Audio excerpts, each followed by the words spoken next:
और चलिए अगली खबर का रुख करते हैं। प्रधानमंत्री मोदी का पेरिस में स्वागत किया गया। एवियन में G7 शिखर सम्मेलन के बाद पेरिस पहुंचे हैं प्रधानमंत्री मोदी। प्रधानमंत्री का प्रवासी भारतीयों ने गर्मजोशी के साथ स्वागत किया। पीएम मोदी विवटेक शिखर सम्मेलन में भी भाग लेंगे। आज पीएम मोदी द्विपक्षीय बैठकों में हिस्सा लेंगे। तस्वीरें आपको हम दिखा रहे हैं। जब प्रधानमंत्री पेरिस पहुंचे तब उनका किस तरीके से स्वागत किया गया और इसके बाद जो प्रवासी भारतीय हैं उनसे भी प्रधानमंत्री ने, ये देखिए आप दूसरी तस्वीर आपके सामने, प्रवासी भारतीय जो कि इंडियन डायस्पोरा प्रधानमंत्री से मुलाकात के लिए इंतजार कर रहा था, बेताब था, उनसे प्रधानमंत्री ने न सिर्फ मुलाकात की, देखिए बेहद करीब जाकर प्रधानमंत्री ने जितना मुमकिन हो सका सभी से हाथ भी मिलाए। और यह प्रधानमंत्री का एक अलग ही अंदाज है जो अक्सर देखने को मिलता है। और इससे पहले कल फ्रांस में ही प्रधानमंत्री नरेंद्र मोदी और अमेरिकी राष्ट्रपति डोनाल्ड ट्रंप की मुलाकात हुई। करीब 20 मिनट की संयुक्त प्रेस कॉन्फ्रेंस हुई और इस प्रेस ब्रीफिंग में राष्ट्रपति डोनाल्ड ट्रंप ने प्रधानमंत्री मोदी के मजबूत व्यक्तित्व और कार्यशैली की तारीफ की है।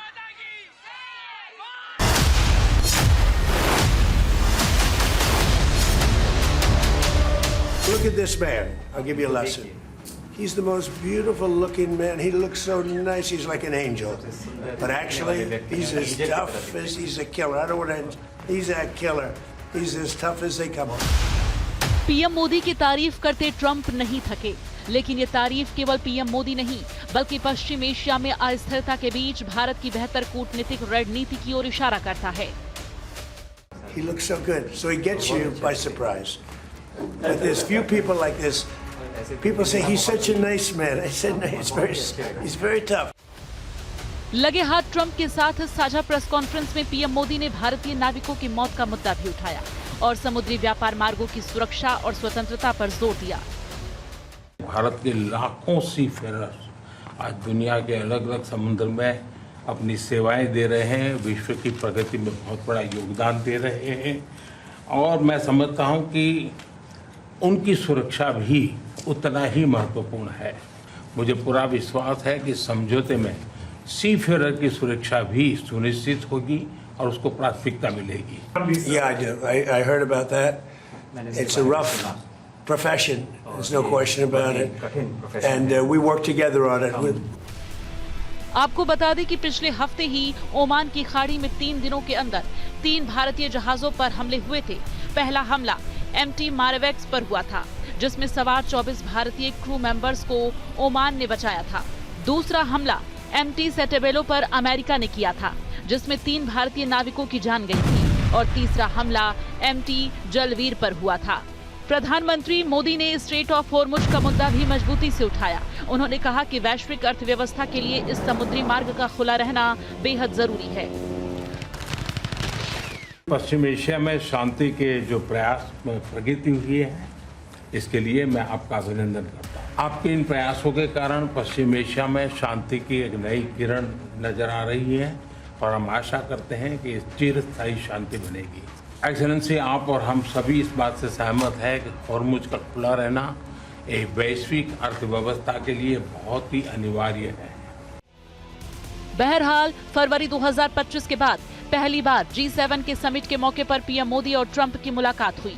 ये मुलाकात ऐसे वक्त में हुई है जब जंग और तनाव की वजह से दुनिया में अविश्वास है। पीएम ने वैश्विक शांति पर जोर दिया। पीएम मोदी और ट्रंप की ये मुलाकात कूटनीतिक स्तर पर बड़ी मानी जा रही है। भारत और अमेरिका के बीच चर्चा के मुद्दों की जानकारी धीरे धीरे छनकर बाहर आएगी। हालांकि ट्रंप की बातों से लग रहा है कि ट्रेड पर बात करीब करीब बनती दिख रही है। एक जानकारी के मुताबिक हथियार खरीद, तकनीक ट्रांसफर, फाइटर जेट इंजन, व्यापार, टैरिफ, आर्टिफिशियल इंटेलिजेंस पर जोर दिया गया है। ट्रंप ने पीएम मोदी से एक बड़ा वादा भी किया। कहा कि मोदी के पीएम रहते भारत पर हमला हुआ तो अमेरिका साथ खड़ा रहेगा। बढ़ते आगे और बात एक और बड़ी खबर की करते हैं। राम मंदिर में चढ़ावा चोरी पर ये जानकारी। पैसों की चोरी के बाद सोना चोरी का भी दावा है। श्रद्धालुओं के चढ़ाए सोने का घोटाला, ये दावा किया गया है। टिन्नू यादव के घर से भी सोना मिला था। दान में मिले सोना घोटाले की एसआईटी जांच कर रही है। तो एसआईटी की टीम लगातार पूछताछ में जुटी हुई है। जांच की जा रही है और जल्द रिपोर्ट भी सौंपनी होगी। इधर राम मंदिर में कैसे सोना घोटाला हुआ है, इस रिपोर्ट में समझिए।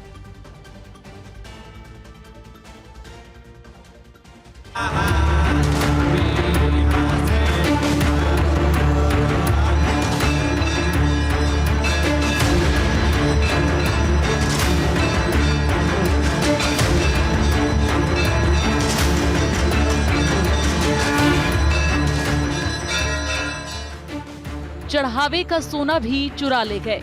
अयोध्या के राम मंदिर में घोटाला सिर्फ चढ़ाए जाने वाले रुपयों का नहीं है, इससे कहीं ज्यादा बड़ा है। घोटाला सोने का है, वो भी करोड़ों का सोना घोटाला। वो सोना जिसे श्रद्धालु रामलला पर चढ़ाते थे, उस सोने को चुरा लिया गया है।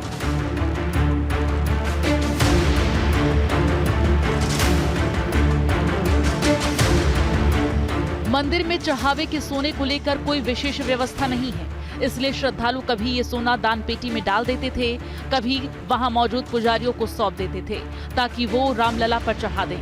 कुछ लोग तो सोना चंपत राय को भी देकर जाने लगे थे। अब खबर आ रही है कि चढ़ावे के सोने में भी घपला हुआ है।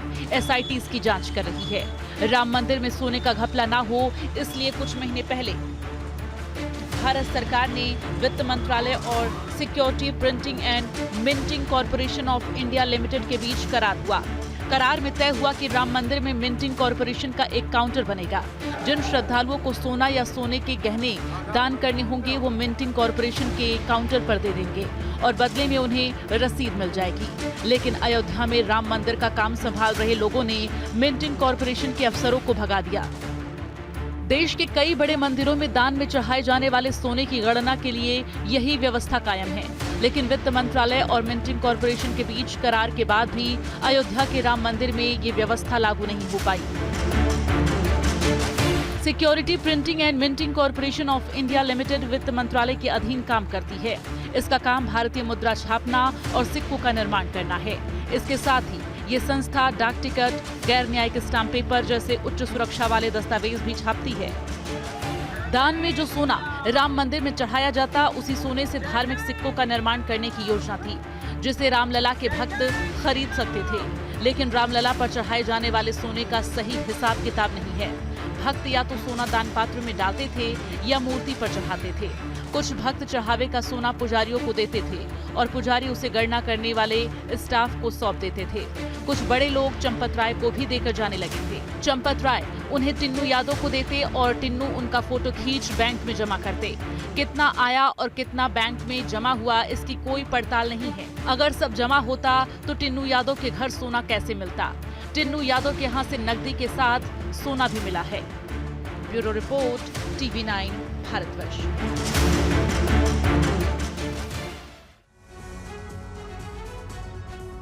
और चलिए रुख करते हैं अगली बड़ी खबर का। बात शिवसेना यूबीटी में टूट की। शिवसेना उद्धव गुट के संसदीय दल की बैठक आज है और सुबह 11 बजे दिल्ली में यह बैठक होने वाली है। आज की बैठक को लेकर व्हिप जारी किया गया है। 2 सांसदों की वापसी का दावा भी अब शिवसेना की तरफ से किया जा रहा है। शिवसेना यूबीटी की तरफ से 9 में से 6 सांसदों के बागी होने की खबर है, लेकिन अगर 2 सांसदों की वापसी का दावा है तो क्या यह संख्या अब घटकर 4 हो गई?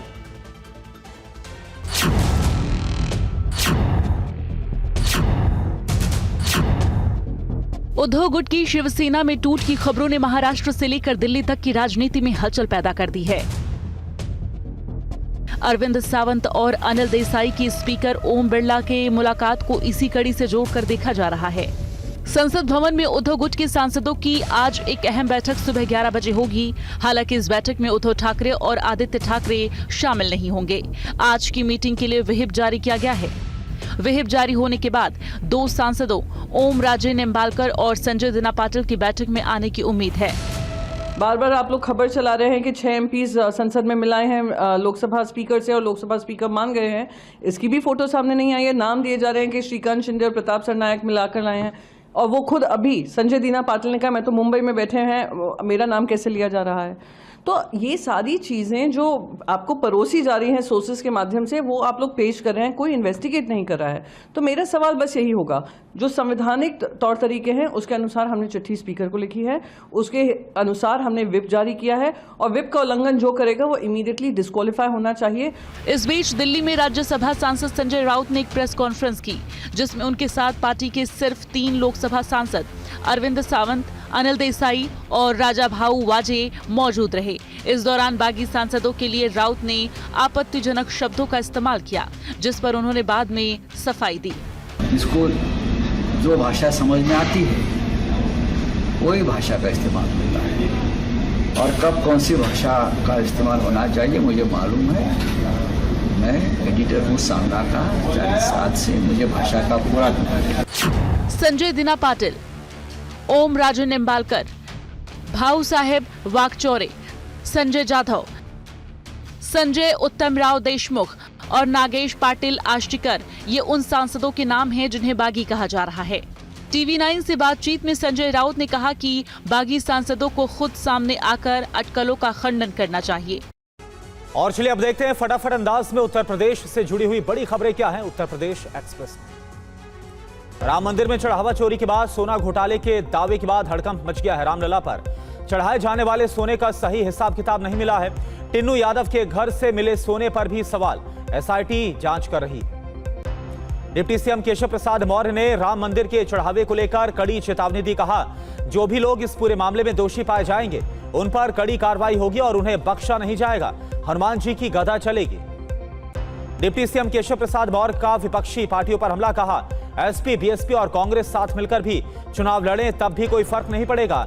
2027 में भी बीजेपी की सरकार बनेगी। केशव प्रसाद मौर्य ने दावा किया है कि समाजवादी पार्टी के 25 से 26 सांसद छोड़ पार्टी सकते हैं। बगावत की वजह परिवारवाद और भ्रष्टाचार। ओम प्रकाश राजभर के बयान पर बोले अखिलेश यादव, भविष्यवाणी करने वाले अपनी पार्टी की भविष्यवाणी करें। बीजेपी उन्हें 75 सीट दे रही या 50 या सिर्फ आश्वासन दे रही। अमेरिकी हमले में होर्मुज के पास मारे गए शिवानंद का शव देवरिया में उनके घर पहुंचा। परिवार और गांव वालों ने एम्बुलेंस के सामने धरना दिया। एम्बुलेंस से शव निकालने से मना कर दिया गया। परिजनों की मांग है कि सरकार शिवानंद चौरसिया को शहीद का दर्जा दे और उनकी पत्नी को नौकरी दे। प्रशासन के समझाने आश्वासन के बाद परिजन वहां से हटे। लखनऊ में शिक्षा निदेशालय के बाहर शिक्षकों का प्रोटेस्ट। शिक्षक दंपतियों ने स्थानांतरण नीति में संशोधन की मांग की है। पारिवारिक एकता और मानवीय आधार पर स्थानांतरण नीति में राहत देने की अपील की है। आगरा के बाह में बुजुर्ग की संदिग्ध परिस्थितियों में मौत के बाद परिवार वालों का हंगामा। परिजनों ने हत्या करके शव को लटकाने का आरोप लगाया।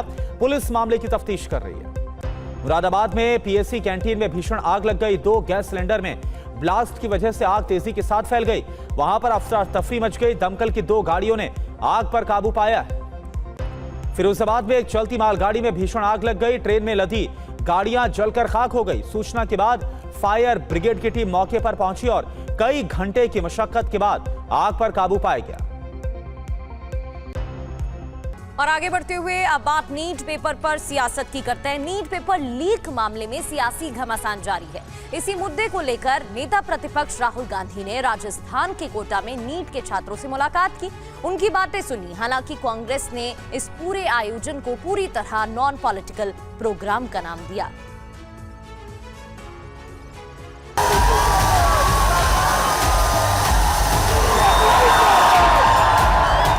मिनिस्ट्रीज का पैसा हर साल इन एग्जाम्स के माध्यम से आपके परिवारों के जेब से निकाला जाता है।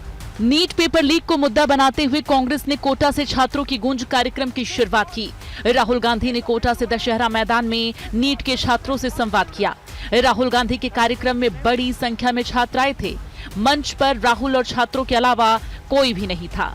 छात्रों की गूंज नाम के इस कार्यक्रम में राहुल ने कहा, यह कार्यक्रम कोई राजनीति का कार्यक्रम नहीं है, ये युवाओं छात्रों की आवाज उठाने का मंच है। आज सिर्फ स्टूडेंट्स और युवाओं की बात होगी। हम स्किल्स देंगे और रोजगार देंगे। हिंदुस्तान का एजुकेशन सिस्टम, सबसे पहली कमी इसकी कि हम जो हमारे बच्चों के सपने हैं उनको पूरा नहीं करते हैं। जो उनके ऑप्शंस हैं, जो वो ऑप्शन चाहते हैं उनकी हम रिस्पेक्ट नहीं करते। राहुल गांधी ने देश के एजुकेशन सिस्टम पर सवाल उठाए। राहुल ने कहा कि हिंदुस्तान का एजुकेशन सिस्टम बच्चों पर दबाव बनाता है, उन्हें तनाव देता है। मैं चाहता हूं कि हम सब मिलकर इसके खिलाफ लड़ाई लड़ें, ताकि आगे से किसी भी बच्चे को आत्महत्या जैसा कदम न उठाना पड़े। ये आकांक्षा डॉक्टर बनना चाहती थी। इनके पिता से कुछ दिन पहले मेरी बात हुई। पैरालाइज्ड हैं, कर्ज लिया, आकांक्षा का नीट का पेपर लीक हुआ और आकांक्षा कहती है, लास्ट लाइन में आपके लिए पढ़ूंगा, सॉरी मम्मी पापा, मैंने सब बर्बाद कर दिया आप दोनों का। ये आकांक्षा के माता पिता की गलती नहीं थी, ये एजुकेशन सिस्टम की गलती थी। राहुल गांधी ने कहा कि देश के युवाओं के पास एजुकेशन में सिर्फ 5 ही ऑप्शन क्यों हैं? हर कोई डॉक्टर या इंजीनियर ही क्यों बनना चाहता है, जबकि और भी कई करियर ऑप्शंस मौजूद हैं। राहुल गांधी ने स्टूडेंट्स को मंच पर बुलाकर उनसे बातचीत की। उन्होंने स्टूडेंट्स से पूछा कि उन्हें किस तरह की समस्याओं का सामना करना पड़ रहा है। सर, हम लोगों को बचपन से सिखा ही यही दिया जाता है कि आपको बड़े होकर डॉक्टर, इंजीनियर ये सब बनना है, तो एक मन से बचपन से ही वो सपना बन जाता है कि डॉक्टर बनना ही। मगर अगर आप सबको बिल्कुल फ्री छोड़ दिया होता और असलियत में आप क्या करना चाहते हो, तो फिर क्या जवाब मिलता? सर, मेरे को डांसिंग में बहुत शौक था। आपको डांसिंग में शौक है? आपके फैमिलीज ने लोन लिया है? कितना लोन लिया है? 2 लाख। 2 लाख। पापा क्या करते हैं? फार्मर हैं। किसान हैं। 2 लाख का लोन लेना आपके लिए आसान था, फैमिली के लिए आसान था? आसान तो मिडिल क्लास के लिए नहीं रहता है, मगर एफोर्ड करना ही पड़ता है। कंपलसरी है? कंपलसरी है। अब 24 लाख बच्चे हर साल अपेयर करते हैं नीट एग्जाम में, उसमें से 80,000 सीट्स है जो गवर्नमेंट है, तो 23 लाख बच्चों को ना चाहते हुए भी हारना पड़ता ही है। तो उनके लिए प्राइवेट से करने के लिए ऑप्शन बचता ही नहीं है, क्योंकि हर मिडिल क्लास फैमिली 1 करोड़ रुपए अफोर्ड नहीं कर सकती है। राहुल गांधी ने मंच पर कुछ छात्रों के माता पिता को भी बुलाया, उनसे भी बात की। बच्चों की तैयारी के दौरान क्या समस्याएं आती हैं, उन्हें जानने की कोशिश की। हर माँ बाप सपना देखते हैं कि उसका बच्चा पढ़ेगा लिखेगा, उसके खुद के भविष्य के साथ साथ वो भी हमारी आर्थिक स्थिति को ठीक करेगा। लेकिन जो आजकल फ्रॉड देखने को मिल रहे हैं, तो उससे बहुत डर लगने लग गया है। कुछ बच्चे सुसाइड कर लेते हैं, बहुत से केस देखने को मिलते हैं। आज हमारे अंदर इतना डर है कि बच्चा डिप्रेशन में आके कुछ कर ना ले, तो रात को हम उठ के देखते हैं बच्चे को, मतलब इतनी कच्ची नींद में सोते हैं कि 2-3 बार तो जाके देखना ही है कि बच्चा ठीक तो है ना। कोटा के इस मंच से राहुल गांधी ने एक छात्रा का सुसाइड नोट भी दिखाया और कहा यह आकांक्षा का फेलियर नहीं है, बल्कि ये हमारे एजुकेशन सिस्टम का फेलियर है। राहुल ने नीट और जेईई जैसी प्रतियोगी परीक्षाओं का जिक्र करते हुए कहा कि देश में लाखों बच्चे ये एग्जाम देते हैं, लेकिन सिलेक्शन कुछ ही बच्चों का होता है। इस प्रक्रिया में माता पिता के लाखों रुपए बच्चों की पढ़ाई पर खर्च हो जाते हैं। कोटा के मंच से राहुल गांधी शिक्षा और परीक्षा प्रणाली में मौजूद खामियों की बात कर रही हैं, तो दूसरी तरफ बीजेपी इस विषय को राजनीतिक रंग देने का आरोप लगा रही है। चंडीगढ़ में हत्या के अभियुक्तों का एनकाउंटर हुआ। कैशियर हत्याकांड के अभियुक्तों का एनकाउंटर में दोनों अभियुक्त गंभीर तौर पर घायल हुए। पुलिस की गिरफ्त से भागने की कोशिश की थी। जम्मू से गिरफ्तार कर चंडीगढ़ ला रही थी पुलिस।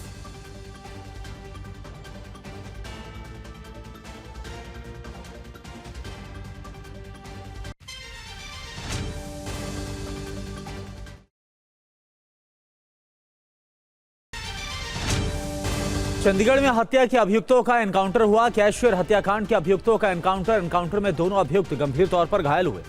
पुलिस की गिरफ्त से भागने की कोशिश की थी। जम्मू से गिरफ्तार कर चंडीगढ़ ला रही थी पुलिस।